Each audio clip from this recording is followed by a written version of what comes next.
Waalaikumsalam warahmatullahi wabarakatuh. Bismillahirrahmanirrahim. Saudara-saudara, alhamdulillah hari ini Ibu akan mengajar pertemuan pertama untuk mata kuliah perkembangan peserta didik. Dalam pertemuan pertama ini, Ibu akan menjelaskan tentang silabi dan kontrak kuliah dan sebagian daripada dalam bab 1 dalam mata kuliah perkembangan peserta didik itu. Di sini akan dijelaskan. Jadi silabi mata kuliah perkembangan peserta didik ini SKS-nya 3 SKS ya. Kita sekarang menginjak ke semester genap, yaitu semester 2 genap tahun 2021-22, di mana jurusan kita adalah ilmu pendidikan, program studi, bimbingan dan konseling. Deskripsi mata kuliah ini bahwa perkembangan peserta didik merupakan kuliah dasar. Jadi kuliah dasar pendidikan artinya apa? Sebelum nanti dilanjutkan dengan mata kuliah yang pendidikan konseling yang lain, maka perkembangan peserta didik ini adalah merupakan mata kuliah dasar yang diharapkan saudara dalam hal ini mahasiswa memiliki pengetahuan atau gambaran tentang aspek-aspek yang berhubungan dengan perkembangan peserta didik, sehingga menjelaskan dan pada saat saudara nanti sebagai calon guru ataupun guru itu dapat mengaplikasikan di dalam proses belajar dan pembelajaran yang akan datang. Jadi ruang lingkup mata kuliah ini meliputi konsep dasar perkembangan peserta didik dan karakteristiknya, kemudian pentingnya memahami perkembangan peserta didik, memahami pertumbuhan dan perkembangan, memahami tugas perkembangan, dan yang terakhir periode masa tugas perkembangan, usia anak sekolah, usia remaja, dan usia dewasa. Tentunya yang kita pelajari ini kan perkembangan peserta didik. Jadi yang berhubungan dengan masa usia anak sekolah, paling tidak itu usia PAUD, usia SD, SMP, dan SMA. Pelaksanaan proses perkuliahan ini seperti yang biasanya, yaitu ceramah, tanya jawab, diskusi, tugas, untuk presentasi, kemudian pembelajaran kita pakai seperti sekarang ini, yaitu LCD, papan tulis, laptop. Kita nanti akan 14 tatap muka, bahkan 16. Yang kedua adalah UTS dan UAS. Jadi yang tatap mukanya dalam perkuliahan itu 14. Kemudian ada yaitu tugas, makalah, penyajian, presentasi, semuanya itu nanti akan ada penilaian tersendiri. Jadi penilaiannya dalam hal ini yaitu partisipasi kehadiran dengan bobot 10%. Jadi ini menentukan sekali ya, kalian hadir dalam perkuliahan itu ada poinnya. Kemudian presentasi dan diskusi 20%, penyelesaian tugas 20%, UTS 25 dan UAS 25. Nah, konversi atau evaluasi penilaian selama saudara mengikuti kuliah selama 14 kali tatap muka itu akan mendapatkan nilai sebagai berikut. Kalau saudara menginginkan nilai A, maka hasil nilai angka saudara itu harus minimal 85. 85 itu sudah A. 83, 84 itu menjadi amin, ya. Kemudian kalau saudara mendapatkan nilai 70 itu sudah lumayan, sudah B. Kemudian dan lain-lain yaitu C 60 dan C plus masih 60, C 55, D itu 40. Apabila saudara selama 1 semester itu tidak masuk sama sekali, maka mungkin akan mendapatkan nilai E atau kosong yang dalam hal ini adalah harus mengulang ke semester yang akan datang. Nah, dalam kontrak kuliah kali ini, Ibu hanya menuliskan poin-poinnya saja, yaitu kuliah pertama dan kedua yaitu orientasi atau perkenalan, langsung dengan menjelaskan konsep dari peserta didik, hakikat peserta didik, di mana di situ nanti siapa peserta didik itu, apa tujuan dari peserta didik itu, karakteristik peserta didik itu bagaimana, itu di dalam pertemuan ke-1 dan ke-2. Kemudian ketiga dan keempat yaitu memahami peserta didik bagi pendidik. Artinya apa? Saudara itu kan calon guru dan bahkan mati menjadi guru, dan saudara juga mahasiswa FKIP. Memahami perkembangan peserta didik itu sangat diperlukan sekali. Karena apa? Sebagai seorang guru itu paling tidak dengan memahami karakteristik peserta didik itu, karena anak-anak peserta didik kita itu mempunyai jenjang yang berbeda-beda. Dengan memahami itu, bagaimana cara mendidik siswa di TK, bagaimana cara mendidik siswa di SD, SMA, dan seterusnya. Kemudian sampai dengan ke-8 dan 9 yaitu memahami tugas perkembangan. Jadi nanti ada tugas perkembangan anak usia sekolah dasar, kemudian anak usia sekolah menengah pertama dan SMA. Karakteristik anak usia dini. Nah, ini yang paling penting nanti, karakteristik anak usia dini, kemudian dilanjutkan dengan karakteristik anak usia sekolah dan karakteristik anak usia remaja dan dewasa. Ini semua yang akan kita bahas nanti di dalam mata kuliah perkembangan peserta didik. Karena apa? Begitu pentingnya sebagai landasan dasar di dalam kependidikan itu ada sampai saat. Mungkin kalau tidak seorang guru, mungkin mata kuliah ini tidak ada. Tetapi karena Anda ini nanti berhubungan dengan calon guru, bahkan calon konselor, jadi memahami karakteristik siswa kita atau peserta didik kita itu sangat diperlukan sekali. Ini adalah referensi. Jadi nanti bisa kalian buka di sini, atau mungkin kalau kurang jelas, atau mungkin kalau pengen yang lebih luas bisa di buku-buku atau di YouTube itu dan bisa membacanya sendiri. Untuk yang selanjutnya, saya akan menerangkan perkembangan peserta didik. Nah, sebelum nanti saya akan menerangkan perkembangan peserta didik, sebetulnya siapa sih peserta didik itu?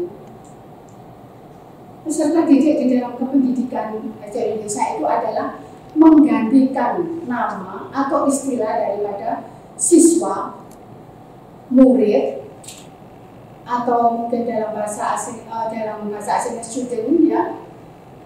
Kemudian santri di dalam istilah di dalam pondokan itu ya. Kan kalau di dalam pondokan itu peserta didik itu istilahnya tidak dipanggil murid atau apa, ada santri atau santri pati, itulah istilah peserta didik. Dan peserta didik menurut Undang-Undang Nomor 20 Tahun 2003 yaitu dari Sidisna, bahwa peserta didik adalah setiap manusia yang berusaha mengembangkan potensi dirinya selain proses pembelajaran pada jalur pendidikan formal maupun non-formal. Begini saudara, pada dasarnya kita semua ini, setiap manusia, setiap individu, setiap peserta didik itu mempunyai potensi. Potensinya itu yaitu baik itu jasmani, rohani, ataupun akal, atau potensi yang pada umumnya yaitu ada di sini potensi kita itu ada yaitu potensi umum yaitu intelijensi, kemudian potensi khusus yaitu 8 kecerdasan. Bagaimana kita kan sudah mengetahui beberapa 8 kecerdasan yang pernah kita pelajari bersama itu. Kemudian kepribadian. Kemudian yang tidak kalah pentingnya adalah potensi akademik, yaitu baik itu dari akademis atau non akademik. Jadi sebagai seorang guru, potensi-potensi ini kadang anak-anak kita atau kadang diri kita itu tidak merasa tidak muncul. Nah, sebagai seorang guru bagaimana memunculkan potensi-potensi yang ada di dalam peserta didik kita, jadi kepada siswa kita atau kepada murid kita, itu diajarkan tugas guru. Tetapi tidak kalah pentingnya orang tua itu juga penting. Jadi dukungan sosial orang tua, dukungan motivasi orang tua untuk memunculkan potensi pada putra putrinya itu juga sangat penting. Jadi next kalau saudara-saudara mungkin ada parenting dengan wali siswa, itu coba sekali-kali itu ada materi yang bagaimana mengungkap potensi yang ada pada putra putrinya. Jadi selain tugas guru memang untuk mengembangkan atau dalam proses pembelajaran itu mengembangkan potensi yang ada pada dirinya, maka orang tua pun tidak kalah pentingnya juga sangat membantu sekali. Nah, jalur pendidikan itu formal dan non formal. Kalau formal itu adalah jalur pendidikan baik negeri atau swasta yang terstruktural, jadi dan berjenjang. Artinya apa? Ada anak-anak peserta didik itu mulai dari bawah, yaitu usia PAUD, kemudian usia anak TK atau SD, dan SMP dan SMA. Kemudian kalau non formal itu sama, terstruktural dan berjenjang, tetapi fleksibel sifatnya. Baik itu negeri maupun kalau biasanya kalau non formal itu lebih kepada biasanya adalah bukan dari pemerintah ya, dari swasta. Jadi sifatnya itu fleksibel, mau mengadakan kursus, biasanya contoh-contohnya itu ada kursus-kursus, misalkan kursus apa, kursus masak, kursus kecantikan, atau workshop yang sifatnya itu bisa mingguan, bulanan, bahkan bisa tahunan. Jadi sama, itu di dalam pendidikan, jalur pendidikan formal maupun non formal itu tetap kita memanggil siswa atau murid kita itu dengan sebutan tetap yaitu peserta didik.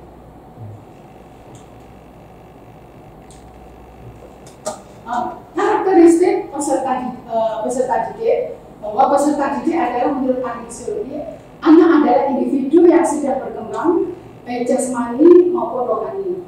Artinya apa? Bahwa setiap individu, setiap anak itu pasti akan mengalami tumbuh kembang, ya, mulai dari kecil, dari usia sekolah PAUD, kemudian makanya sebagai guru harus mengerti bagaimanakah proses pembelajaran untuk anak-anak usia PAUD, usia SD dan SMP. Kemudian menurut Harlow, bukan sekedar nilai untuk orang dewasa dalam bentuk kecil, tetapi dia memiliki imajinasi, persepsi, dan dunia sendiri. Artinya apa? Anak-anak tetap anak-anak, bukan orang dewasa yang kecil. Kalau orang dewasa yang kecil itu, yang usia itu orang-orang yang kecil, sehat rohani, tetapi jasmaninya aja yang kecil. Tetapi anak-anak itu juga anak-anak, di dalam pola pikir kognitif, aktivitas komputernya ya anak-anak, lain dengan orang dewasa. Kemudian peserta didik merupakan manusia yang bertanggung jawab dan menjadi pembelajar sejati. Artinya apa? Bahwa setiap manusia itu tidak ada manusia bodoh. Setiap manusia itu kalau diajari itu pasti akan, kalau mau belajar itu pasti akan menjadi pandai. Bu, bagaimana kalau ada anak yang misalkan katanya itu kan setiap anak itu pandai ya. Pada dasarnya ya hanya kalau tidak pandai itu tidak menggunakan manajemen waktu aja. Kapan waktunya untuk bermain, belajar, dan kapan waktunya untuk istirahat, itu aja. Kemudian, nah di sini ada fase perkembangan dan tugas perkembangan yang terselesaikan dari individu yang normal. Atau di mana di sini ibu akan menerangkan anak umur 0 sampai 5 tahun ini biasanya usia TK atau usia PAUD ya. Di ini tidak kita bahas 1, 2, 3, 4 ini tidak bahas. Nah, yang mulai kita bahas adalah belajar membedakan jenis kelamin. Anak-anak yang sudah usia PAUD, sekolah TK itu, anak-anak di mana mereka sudah mulai, jadi intelijensinya, kognitifnya itu sudah mulai mengerti, sudah mulai membedakan. Oh ini teman laki-laki, oh ini teman perempuan, oh ini temanku. Keluarga juga sudah mulai mengerti. Untuk itulah maka anak-anak di usia PAUD ini, anak-anak yang dalam hal ini adalah usia golden age yang kemarin pernah ibu materikan, yaitu usia-usia yang sangat menentukan sekali. bagaimana tumbuh kembang anak itu di usia anak-anak itu akan menjadi baik, dewasanya akan menjadi baik apabila di saat anak-anak usia golden age ini akan diberikan pembelajaran atau diberikan pembelajaran karakteristik atau pembelajaran yang baik. Kemudian belajar mengatakan hubungan emosional dengan keluarga dan orang sekitarnya. Artinya anak-anak itu sudah mengerti di usia TK itu. Jadi, oh ini ayah saya, oh ini ibu saya, oh ini nenek saya, oh itu teman saya, oh itu ustazah saya, oh itu guru saya. Sudah belajar memberikan perilaku benar dan salah serta mengembangkan kata hati. Artinya begini, anak-anak usia TK itu biarkan bermain lepas, jangan terlalu proteksi terhadap anak-anak itu. Jika anak-anak itu di dalam bermain itu salah, maka katakanlah salah. Jangan terus nek salah itu, yus dia menang, jangan seperti itu. Itu nanti akan membuat kepribadian anak itu akhirnya memang menjadi anak-anak yang akan menang sendiri. Nah, kemudian tugas perkembangan anak-anak akhir yaitu dalam hal ini usia anak SD sampai dengan SMP. Jadi belajar di sini mengembangkan kemampuan sebagai belajar keterampilan fisik yang diperlukan untuk bermain seperti lompat tadi. Anak-anak usia sekolah dasar itu akan proses perkembangan dalam dasar itu cepat ya. Makanya di situ di dalam sekolah dasar itu sudah mulai ada pelajaran olahraga, sangat diperlukan sekali. Membina sikap positif untuk dirinya sendiri, bergaul dengan teman sebaya sesuai dengan etika moral dan dalam masyarakat. Nah, dari sini belajar memainkan peran sesuai jenis kelamin. Anak-anak sudah mulai mengerti. Untuk itulah di saat-saat anak-anak di sekolah dasar inilah sebagai seorang guru, orang tua pun juga sangat diperlukan sekali untuk memberikan yang terbaik, pendidikan yang terbaik bagi putra dan putrinya. Ini sudah saya lompati saja ya. Usia SMA sama anak sekolah mencapai pola hubungan yang baru. Artinya apa? Anak-anak itu di dalam tugas perkembangannya, karena anak-anak ini sudah mulai dewasa, maka proses pembelajaran itu lebih kepada penalaran di dalam pelajaran itu, ya. Jadi tidak lagi seperti anak-anak pada usia sekolah dasar atau SMP, lebih kepada pengembangannya lebih kepada penalaran dan uraian. Mungkin sampai di sini ada pertanyaan? Ya Bu, saya mau bertanya, pendidikan homeschooling itu masuk dalam jalur pendidikan bagaimana? Itu aja pertanyaannya. Terima kasih pertanyaannya, terima kasih. Tadi kan saya terangkan bahwa jalur pendidikan kan ada dua ya tadi ya, jalur formal, jalur non formal. Nah, homeschooling itu jalur pendidikan yang informal. Memang tidak saya tulis di sini. Jadi jalur pendidikan informal itu adalah jalur pendidikan keluarga dan lingkungan. Nah, anak-anak atau peserta didik yang masuk di dalam jalur homeschooling itu ada, karena homeschooling itu sifatnya adalah seperti privat ya. Itu masuk pendidikan informal, tetapi nanti ikut penyetaraan. Jadi mengerti ya? Memang anak-anak yang homeschooling, anak-anak yang sekolah di rumah seperti les itu privat itu biasanya karena mungkin anak-anaknya yang ya nggak bisa keluar atau bagaimana, pokoknya dia harus menempuh jalur homeschooling. Nah, itu adalah anak-anak yang dimana karena di dalam homeschooling itu gurunya itu bisa satu, bisa dua. Nah, dari situlah anak-anak homeschooling itu, misalkan kalau homeschoolingnya itu anak-anak SD, dia nanti akan ikut penyetaraan dengan ujian bersamaan di dalam ijazah yang seperti ditempuh anak-anak SD kelas 6. Sehingga sebagai gurunya homeschooling nanti, guru privatnya harus memberikan materi pelajaran-pelajaran yang kelas 1 sampai dengan kelas 6. Ya tidak tahu lah modelnya itu, mungkin lebih kepada materi-materi pokok-pokok. Paling tidak dia nanti di dalam ujian kelas 6 itu bisa menjawab semua yang dilakukan. Begitu. Saya lanjutkan lagi dengan dengan pentingnya. Jadi pentingnya mempelajari perkembangan bahasa didik bagi guru atau pendidik adalah bahwa mempelajari karakteristik perkembangan peserta didik, karena setiap berbeda itu sudah saya katakan tadi tidak sama antara yang satu dengan yang lain, maka melalui tahapan yang berbeda dalam kehidupan mereka sejak bayi, kanak-kanak sampai dewasa, mereka itu tidak sama ya. Antara kita ada satu saudara itu, kadang-kadang karakter itu dewi-dewi, ono sing introvert, ono sing extrovert, ada istilahnya, ada anak itu yang rotok meneng, ada anak yang kalem, ada anak yang ya lincah seperti itu. Jadi sebagai seorang guru kalau sudah mengerti karakter ini, maka bagaimana tindakan kita kepada anak-anak yang tersebut di bawah ini. Kemudian perbedaan individual tiap-tiap kelas diharapkan guru atau pendidik dapat menyesuaikan di dalam proses pembelajarannya itu yang tepat. Karena apa? Yang karena kita bahas ini adalah siswa-siswi yang normal. Bagaimana dengan siswa-siswi yang tidak normal? Maka sebaiknya siswa-siswi yang tidak normal itu atau anak-anak ABK itu sebaiknya lebih disekolahkan kepada sekolah yang khusus untuk anak-anak ABK.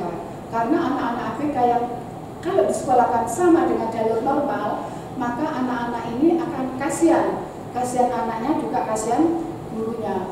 Kalau sebagai guru mengajar seperti ini kan, yang lainnya sudah paham, anak-anak ABK itu bisa jadi anak-anak ABK ini mungkin masih dalam taraf belum memahami atau setengah memahami, sehingga diperlukan kalau sekolah khusus kan berbeda. Ada apa ya? Ada pelajaran-pelajaran yang untuk anak ABK ini menjadi lebih pandai supaya mandiri, supaya tidak ketergantungan kepada orang lain. Yang ketiga, bahwa tidak ada peserta didik yang sama yang memiliki karakteristik seperti yang diterangkan tadi. Mengetahui pengetahuan tentang perkembangan anak dapat membantu mengembangkan diri dan memecahkan masalah yang dihadapi oleh anak. Nah, sebagai seorang guru, kalau sudah mengetahui permasalahan-permasalahan dari peserta didiknya, permasalahan apapun, baik itu prestasi, terutama prestasi belajar, maka itulah yang akan diperlukan untuk mengambil tindakan selanjutnya. Nah, sehingga dengan mengetahui itu dapat mengantisipasi upaya apa yang harus dilakukan kepada peserta didik tersebut. Jangan lupa loh ya, potensi yang dimiliki oleh peserta didik itu berhubungan dengan faktor intern, dan ekstern. Berhubungan dengan beberapa faktor, bisa jadi keluarga, bisa jadi lingkungan, bisa jadi keluarga, lingkungan sekolah, atau bisa jadi teman sebaya. Itu juga sangat mempengaruhi. Jadi mencegah berbagai kendala faktor-faktor yang akan meracuni perkembangan anak, seperti yang saya katakan tadi. Ingat ya, kita sebagai seorang guru, berikanlah motivasi yang terbaik untuk peserta didik kita, ya. Karena apa? Selama peserta didik kita itu mulai anak kecil sampai dewasa itu kan sudah tidak akan terulang lagi. Maka kita katakan bahwa masa remaja adalah mengukir prestasi diri. Masa remaja tidak akan datang dua kali. Untuk itulah mulai kecil harus kita persiapkan peserta didik itu dengan prestasi-prestasi yang lebih baik. Salah langkah dalam masa remaja sangat berpengaruh dalam menentukan masa depan. Artinya apa? Jangan sampai peserta didik kita itu menjadi peserta didik yang tidak diharapkan oleh sekolah dan tidak diharapkan oleh orang tua. Artinya apa? Mungkin terjerumus kepada hal-hal yang terlarang di dalam aturan-aturan sekolah, bahkan hal-hal yang terlarang di dalam norma-norma agama. Kemudian yang terakhir, seperti ini sudah ya, kalian semua adalah nanti di era kalian semua ini sudah masuk era milenial. Kemajuan negara itu nanti di pundak saudara-saudara. 10 tahun yang akan datang itu, maka bagaimana saudara ini sekarang lagi kuliah, calon-calon guru, next ke depan sudah menjadi guru atau menjadi tutor, menjadi kepala sekolah atau menjadi pegawai swasta atau pedagang. jangan lupa ya, bahwa generasi milenial akan membawa inovasi dan membawa perubahan yang sesuai dengan perkembangan zaman. Jadi Menteri BUMN Erick Thohir ya, yang luar biasa itu sudah biasa untuk orang tua, tetapi akan luar biasa jika itu dilakukan oleh generasi saudara ini. Jadi yang tua luar biasa itu sudah biasa. Nek orang seperti saya juga luar biasa itu karena saya sudah menempuh pendidikan.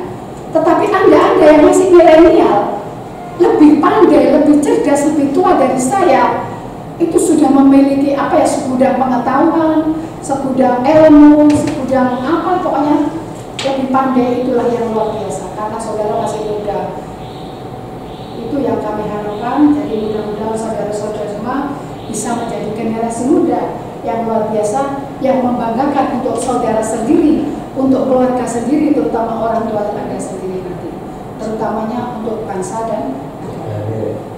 Kemudian dari saya akhiri pertemuan ini. Assalamualaikum warahmatullahi wabarakatuh. Waalaikumsalam warahmatullahi wabarakatuh.